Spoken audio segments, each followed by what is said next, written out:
So for the last shot in this video, what we're going to use is this RMS.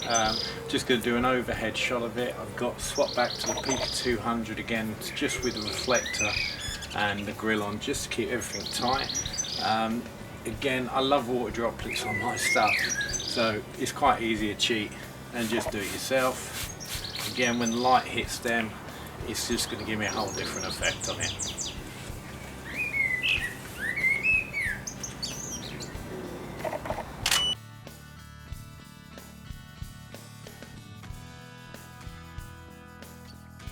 And again, make sure you use enough different angles just to give yourself some variations. You don't want to go back and have to do the whole setup again. So again, same with the mode on the lighting, the power of the lighting, and even your own settings on the shutters and aperture. Just change it around until you find what you're liking.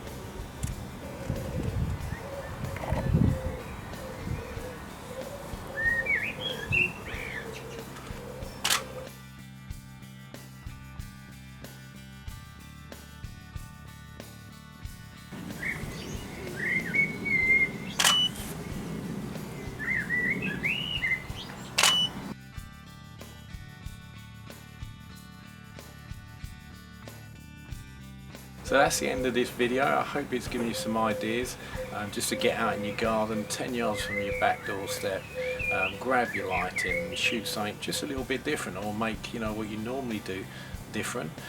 Please feel free to check out the blog. It's www.colinbrister.co.uk. Also the book that's available on Amazon. It's Light, Shoot and Capture. Plenty of ideas in there, from barn owls to mountain biking to white horses. I hope you've enjoyed it.